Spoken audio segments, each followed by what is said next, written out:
Selamat kepada semua viewers yang disayangi. Saya nak mohon maaf terlebih dahulu sebab dah lama saya tak buat video. Sebabnya saya sibuk dengan urusan kerja saya dan juga urusan peribadi saya.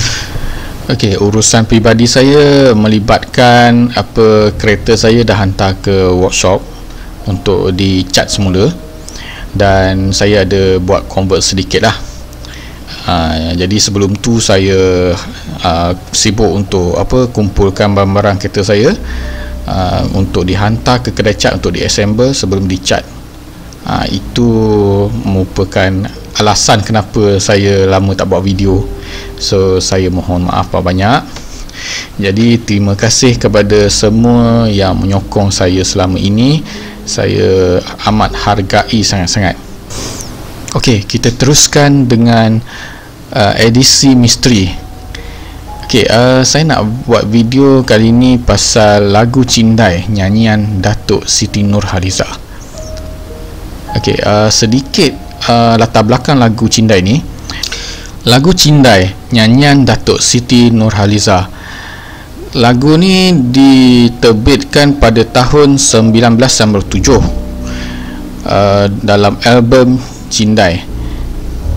Okey, lagu ni dicipta oleh Pak Ngah, Rahim Jantan dan S. Atan.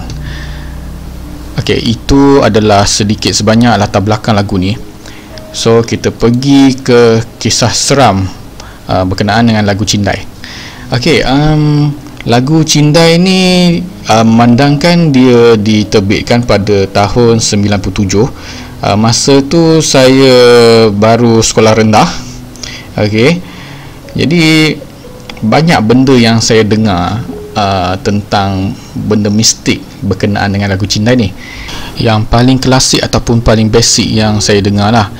Okey, dia punya kisah dia, bila malam Jumaat, okey, sesiapa yang menyanyikan lagu Cindai selepas 12:30 malam, bila part yang memula sekali, part intro, dia punya liriknya, cindailah mana hendak berhias. Okey, bila part tu dinyanyikan, jadi secara automatiknya akan menjema satu sosok Pontianak yang menyahut nyanyian tu, dan sahutan dia, cindai di sini, diiringi dengan hilayan tawa. Saya pun dah meremang bulu roma ni saya cerita ni kan. Okey, perkara ni basically berlaku macam ni. So banyak kejadian yang berlaku akibat daripada menyanyikan lagu Cindai pada tengah malam Jumaat. Basically macam tu lah. Tapi saya pun meremang jugalah dengan kisah yang pengalaman yang macam tu. Bukan pengalaman saya sendiri lah, sebab saya tak pernah mengalaminya. Minta simpang jauh lah benda tu. Jadi basically dia macam tu. So pernah kecoh dengan dekat surat khabar ke tak silap saya, sebab dulu time tu tak ada sosial media. Jadi basically ni kisah dia, seorang remaja perempuan, dia ni peminat Datuk Siti Nurhaliza dan dia juga minat lagu Cindai ni. Jadi suatu malam ni dia dekat Buayan. Okay, kisah dia dekat Buayan pada tengah malam, dekat luar halaman rumah dia. Dia berbuai sambil menyanyi lagu tersebut. Jadi secara tiba-tibanya, selepas dia menyanyi pada rangkap ataupun patah yang pertama di bahagian intro, jadinya tiba-tiba muncul sesosok Kak Ponti di hadapannya sambil menyahut cindai di sini, diiringi dengan hilayan ketawa. Jadi benda-benda macam tu bukan dia seorang saja yang mengalaminya. So banyak lagi yang mengalami peristiwa ataupun pengalaman seram hasil daripada menyanyikan lagu tersebut. So itu apa yang saya dengar lah, ataupun saya baca pada zaman tu. Dan sekarang ni bila saya godek dekat Google, zaman sekarang ni saya godek dekat Google, so saya jumpa banyak lagi sebenarnya pengalaman seram yang berlaku akibat daripada menyanyikan lagu tersebut pada malam Jumaat. Tapi saya tak sure lah kalau kata ada yang terkena masa malam-malam lain, maknanya selain daripada malam Jumaat, saya tak pastilah. Jadi kalau korang nak, korang boleh cubalah. Lepas tu korang tinggalkan komen dekat sini apa yang korang alami, ataupun adakah benda tu tak ada apa. So korang try lah. Lepas tu korang tinggalkan komen dekat bawah ni, so saya boleh baca lah. Tapi basically saya takkan cuba, sebab saya rasa saya percaya. Kenapa saya cakap macam tu? Sebab saya dengar pengalaman daripada saudara saya sendiri. Dia pun pernah juga mengalami hal yang sama. Tapi yang bezanya, dia berani mati mencuba, sebab dia tak percaya. Dia kata, ya ke benda tu boleh jadi macam tu? Tak ada lah. Lepas tu dia mencabar dirinya, dia try bawa radio kaset. Masa tu yang radio kaset yang boleh bawa dengan tangan lah. Dia pergi ke kebunnya. Saya tak pasti masa tu malam Jumaat ke ataupun malam lain, saya tak pasti. Dia pergi dekat kebunnya kebetulan tu ada macam pondok lah, pondok rehat, pondok untuk simpan barang pertanian dia, hasil pertanian dia, ataupun barang-barang untuk peralatan macam cangkul apa semua, saya tahu macam tu lah. So dia try, dipasang radio, dipasang kaset. Dipasang kaset. Lepas tu bila part intro tu keluar, tak lama lepas tu dia terdengar ada suara mengilai. Seperti yang saya ceritakan pada awal tadi, dia benda tu menyahut, kata Cindai di sini. Lepas tu dia gelak, macam tu. Itu saya tak pastilah dia ada benda tu ada cakap macam tu ke tak. Tapi yang pasti yang dia dengar adalah hilaian, mengilai daripada benda tu lah. Jadi macam manusia biasa, dia pun lari lah, macam tu. So itu yang membuatkan saya rasa macam saya percaya benda tu real, macam tu. Tapi saya tak berani nak mencuba, sebab saya bukan jenis yang suka mencabar. Maksudnya saya bukan jenis yang suka mencabar diri untuk membuat benda-benda yang apa kata orang, mistik, yang syirik, yang kurafat apa semua tu. So better saya diam je lah. Tapi apa yang saya jumpa dekat Google, banyak pengalaman seram yang dialami oleh pencerita di Google dan di luar sana. Diorang share tentang pengalaman diorang, apa yang terjadi selepas diorang nyanyi ataupun diorang pasang lagu tu pada waktu malam. So sama kes juga dengan yang saya cerita sebelum ni. Benda tu keluar, benda tu menyahut, lepas tu disertai dengan hilaian ketawa, macam tu lah. So saya nak cerita banyak-banyak pun banyak sebenarnya. Jadinya tak habis kalau kata 3 hari 3 malam pun saya cerita ambil cerita pada Google pun saya cerita balik pun tak habis. Jadi korang boleh cari dekat Google lah. So bahan untuk saya membuat video ni, bahan yang untuk membuat video pasal lagu Cindai ni sebenarnya tak banyak yang saya boleh dapat. Kalau kata saya nak korek pun benda tu sama juga, pusing, pimai tangtu juga. Pasalnya saya cakap macam tu, saya tengok dekat Google, saya cek dekat Google, banyak pengalaman seram yang diceritakan oleh orang-orang lain, otai-otai yang lain pada zaman tu. Kisah cerita dia orang sama je.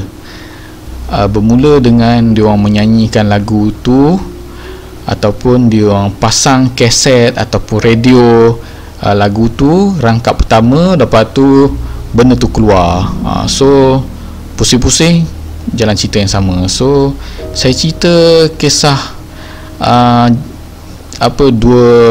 satu dua kisah je lah yang saya sempat cerita kat sini. Selebihnya korang cek dekat Google. So saya harap cerita yang saya sampaikan ni memberi manfaat, bukan kata manfaat lah, memberi fakta ataupun maklumat kepada budak-budak yang lahir selepas zaman milenium, iaitu zaman 2000 ke atas, yang mana diorang tak pernah mengalami pengalaman seram tu, ataupun yang lahir pada zaman milenium tapi pernah mengalaminya sebab diorang ternyanyi lagu tu. Kita tak tahu kan. Jadi harap-harap lah mana-mana yang budak-budak baru, mungkin korang baru dengar tentang kisah ni, kalau kata maklumat yang saya cerita, fakta saya cerita ni tak cukup, korang boleh cari dekat Google lah. Ni saya cerita daripada awal sampai setakat ni pun macam saya sendiri pun merasa meremang bulu tengkuk saya. Serius, benda tu sangat menyeramkan bagi saya pada zaman tu, dan sekarang ni pun perasaan masih sama. Sebab sekarang ni saya tengah buat video ni pada waktu malam, pukul 11.39 minit time ni. So seram lah, saya cerita sorang-sorang, so saya boleh rasa aura keseraman tu. Okey, sebelum saya nak akhiri video ni, saya nak berkongsi sedikit lah, saya nak bercerita sedikit tentang video yang saya pernah upload dulu tahun lepas, pasal panggilan berhantu yang diterima oleh DJ Ismail Halil. Okey, saya dah lama nak bercakap pasal ni sebenarnya. Pertama sekali saya nak mohon maaf banyak-banyak. Saya nak menyusun 10 jari memohon kemaafan atas kesilapan teknikal yang saya sendiri lakukan semasa membuat video tersebut. Kenapa saya cakap macam tu? Okey, video yang korang pernah dengar sebelum ni, sekarang ni saya dah delete dah video ni. Bukan sebab saya berhati tisu, tapi saya malas lah nak menerima komen-komen kecaman daripada pengomen yang bagi kritikan yang buruk. Tapi bagi pengomen yang bagi kritikan yang positif, yang membina, saya ucapkan terima kasih banyak. Okey, berbalik pada kisah yang saya nak cerita ni. Kesilapan teknikal yang saya telah lakukan pada masa tu sebabnya saya tersilap setting, di mananya saya suara audio saya bercakap tenggelam disebabkan oleh background music yang agak kuat pada, kalau tak silap saya, pada pertengahan video tu lah. Jadi sedikit sebanyak mengganggu konsentrasi pendengar. So jadinya banyak kecaman yang saya terima dekat komen. Dan pada akhirnya pada semalam saya dah delete video tu, sebabnya saya dah malas lah nak terima kecaman-kecaman seumpama tu kan. Sebab ialah kesilapan saya sendiri, tapi sejak setahun ni memang saya selalu menerima kecaman daripada pendengar-pendengar, daripada viewers video tu. So akhirnya saya delete video tu. So case close. Saya delete ni bukan sebab hati tisu, tapi seperti yang saya cakap lah, saya ulang balik, seperti yang saya cakap tadi lah, saya dah malas lah nak tension, nak dah baca komen-komen yang negatif macam tu, sampai ada yang kata bodoh lah, apalah, bangang lah kan. Jadi saya malah nak ambil aura negatif daripada komen-komen yang sebegitu. Jadinya saya pun delete lah video ni, untuk memuaskan hati. Kiranya puas hati lah saya. Semua tak dapat dah video tu. So tak ada video tu pun tak apa, korang boleh tengok, boleh view video yang lain, video yang seumpama tu, tapi audio dia saya dah perbaiki lah. Jadi itulah yalah, saya baru belajar editing video, jadi itulah kesilapan yang terbesar yang saya pernah lakukan sepanjang saya membuat video streaming, macam tu. Jadi sekali lagi saya ucapkan terima kasih kepada semua yang menyokong saya selama setahun lebih ni, dan saya amat hargai sokongan anda. Jadi untuk video-video yang lain selain pada edisi misteri, saya akan buat. Cumanya idea dan bahan tu saya tak dapat banyak lah, tapi adalah video yang saya akan upload, tak tahulah bila, tengok macam mana pada keadaan. Apapun, saya akan buat yang terbaik untuk hasilkan video yang bermanfaat. Contohnya macam video life hacks, video tentang apa yang saya review, video pasal motor sukan saya, saya akan upload dah. Sekarang ni dah ada banyak perubahan yang saya buat pada motor tu, tapi sebenarnya tak habis lagi benda yang saya nak buat kat motor ni, sebab ada lagi yang saya nak buat. Tapi saya akan try buat video ni, sebabnya kali ni mungkin saya akan gunakan handphone lah. Sebabnya action kamera yang saya gunakan selama ni untuk buat video dekat YouTube, saya dah jual dekat member saya. Dia baru nak berjinak-jinak dengan YouTube. Dia sebenarnya buka bengkel kereta dah lama, cumanya kali ni dia baru berjinak nak buat video pasal apa yang dia buat, kerja-kerja yang dia buat. Dia bukan macam yang Apeng ataupun CK ajar tentang masalah teknikal kereta ni, kereta tu, tak. Video dia lain. Di video dia buat pasal kerja-kerja restoration kereta yang dia buat. Dia buat cara video time lapse. Sorry, saya pelat sikit nak sebut time lapse tu. Dia buat video time lapse daripada awal dia buat kereta sampai dia siapkan kereta tu. Itu video yang konsep video yang dia buat lah. Jadi masa yang dia mula buat video tu, dia gunakan handphone dia. Jadi quality, ataupun bukan kata quality tak cantik, cumanya shot yang dia buat tu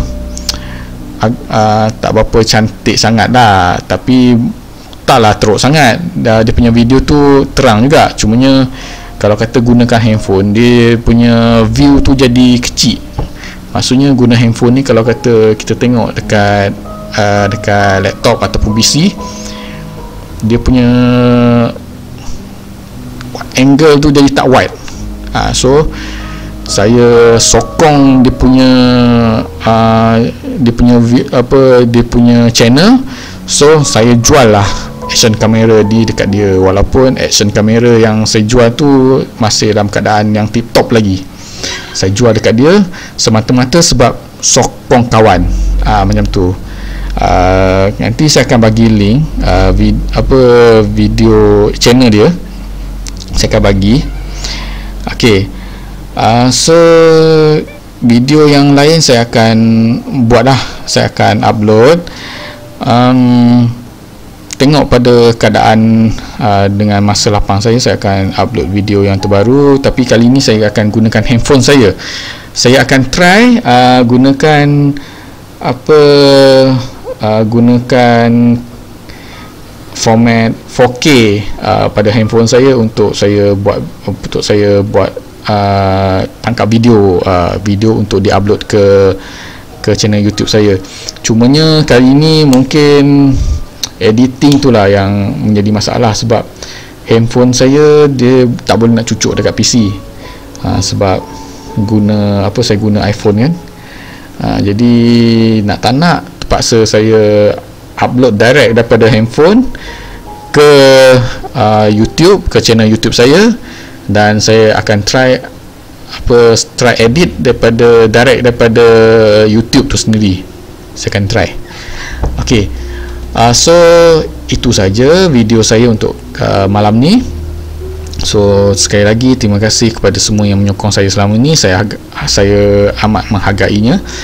Dan sebelum mengakhiri video ni, suka ceritanya, saya nak berpesan kepada semua rakyat Malaysia, semua viewers yang saya sayangi semua, agar jaga diri baik-baik, pakai pelitup muka, kalau boleh pakai pelitup muka yang disarankan oleh kerajaan. Sentiasa mencuci tangan, pakai sabun tu, cuci selama 20 saat untuk menghilangkan bakteria dekat tangan, dan kerap gunakan hand sanitizer. Amalkan jarak 1 meter, amalkan penjarakan fizikal. Dulu orang sebut penjarakan sosial, sekarang ni still pakai, tapi kerajaan dah KKM dah menukar istilah tu sebagai penjarakan fizikal. So kita jaga diri masing-masing, jaga kesihatan keluarga dan orang sekeliling. Bersama-sama kita bersatu hati, mengamalkan SOP untuk memutuskan rantaian COVID-19 ni. Okay, so itu saja untuk malam ni. So bye.